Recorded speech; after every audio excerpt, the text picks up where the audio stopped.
SIR प्रक्रिया को लेकर विपक्ष सरकार पर लगातार हमलावर है और कई सवाल खड़े कर रहा है।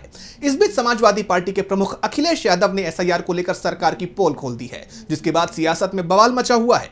साथ ही एनडीए और चुनाव आयोग बुरी तरह से घिर गए हैं और दोनों पर सवालों की बौछार हो रही है। तो क्या कुछ कहा है अखिलेश यादव ने, जानने के लिए देखिए ये रिपोर्ट।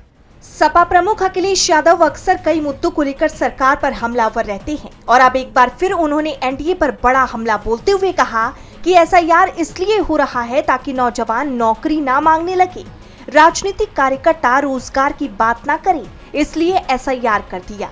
जैसे ही एसआईआर खत्म होगा पंचायत का चुनाव करा देंगे, उसके बाद चुनाव आ जाएगा। ये एसआईआर इसलिए हो रहा है कि नौजवान अपनी नौकरी ना मांगने लगे, पॉलिटिकल वर्कर्स जॉब उसकी बात न करें, इसलिए एसआईआर कर दिया।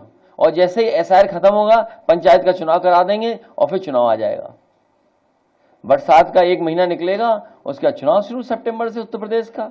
अखिलेश यही नहीं रुके, उन्होंने आगे कहा कि हम एसआईआर के लिए सीसीटीवी की तरह पीपीटीवी लाएंगे, जिससे किसी का भी वोट कटने ना पाए।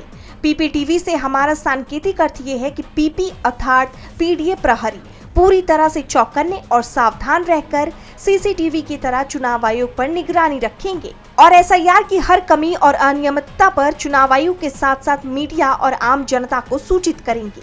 पीडीए प्रहरी का चुनाव आयोग के लिए मूल संदेश है, तू जहां जहां चलेगा मेरा साया साथ होगा। अखिलेश यादव के बयान के बाद एनडीए में बवाल मच गया है। जैसे आप जानते हैं कि 27 अक्टूबर को चुनाव आयोग ने पूरे देश में एसआईआर कराने का ऐलान कर दिया, जिसके बाद 12 राज्यों में एसआईआर प्रक्रिया की शुरुआत भी हो चुकी है।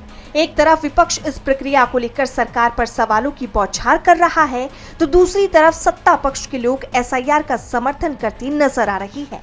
विपक्ष का आरोप है कि वोटों की धांधली के लिए सरकार एसआईआर करवा रही है और अब 2027 में यूपी विधानसभा चुनाव होनी है, जिसे लेकर राज्य की सियासत में गहमा गहमी मची हुई है और एसआईआर को लेकर बवाल और तेज हो गया है। डीबी लाइव उत्तर प्रदेश की रिपोर्ट।